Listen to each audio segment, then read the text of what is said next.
حضرت خالد بن ولید مجاہدوں کو ترغیبی جہاد دیتے ہوئے مصروف قتال تھے کہ ایک باری جسامت اور طویل قد و قامت والا رومی رئیس گبر ان پر ٹوٹ پڑا۔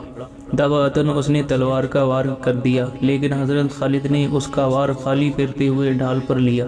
پھر حضرت خالد نے اس پر وار کیا، لیکن وہی گبر لڑائی کے فن کا ماہر اور کہنہ مشق تھا۔ اس نے سپر پر بار کو لے کر اپنے کو حضرت خالد اور اس گبر میں شدت سے تیغ زنی ہوتی رہی۔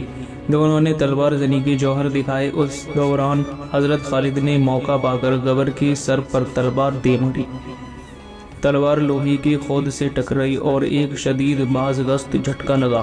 نتیجتاً حضرت خالد کی تلوار اچھل کر اس طرح ٹوٹی کہ تلوار کا قبضہ حضرت خالد کے ہاتھ میں رہ گیا اور دار سلاخی حصہ زور سے ٹوٹ کر زمین پر گرا۔ یہ دیکھ کر گبر کی جرأت بڑھی اور اس نے حضرت خالد کے متعلق یہ تمنا کی کہ ان کو شہید کر کے پورے ملک شام میں اپنی بہادری کا ڈنکا بجا دوں۔ لہٰذا وہ اپنی تمام طاقت کے ساتھ حضرت خالد پر تلوار کا وار کرنے آگے بڑھا، لیکن حضرت خالد نے اپنے گھوڑے کو ایڑی مار کر اس طرح کودایا کہ حضرت خالد کا گھوڑا گبر کی گھوڑے سے ملحق ہو گیا۔ گبر کچھ سوچے اور سمجھے اس کے پہلے تو حضرت خالد نے اپنے جسم کو گبر کے جسم سے چمٹا لیا اور گبر کو اس کی گھوڑے سے کھینچ لیا اور اپنے دونوں ہاتھوں کی گرفت میں لے کر ایسا دبوچا کہ اس کی پسلیاں کھٹ کھٹ آواز کے ساتھ ٹوٹنے لگی۔ گبر زور زور سے چیخنے لگا۔ حضرت خالد کی پکڑ سخت سے سخت ہوتی گئی اور حضرت خالد نے اس کی تمام پسلیاں پیس کر رکھ دی اور اس کو زمین پر مردہ ڈال دیا۔ گبر کی تلوار سے ہی گبر کا سر کاٹ کر رکھ دیا۔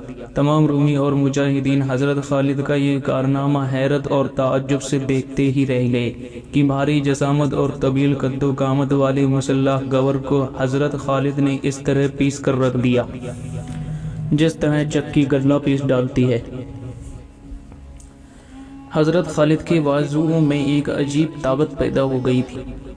حضرت خالد کے اس حیرت انگیز کارنامے کو دیکھ کر رومی سپاہی لرز اٹھے اور ان پر ایک خوف طاری ہو گیا، جبکہ مجاہدوں کے حوصلے بلند ہو گئے۔ مجاہدین دوہرے جوش سے رومیوں پر ٹوٹ پڑے۔ بن ولید اپنے ساتھیوں کو جہاد کی فضیلت اور جہاد کا اجر عظیم بیان کر کے مسلسل ترغیب دیتے تھے اور بذات خود حملہ کر کے عملی مثال پیش کرتے تھے۔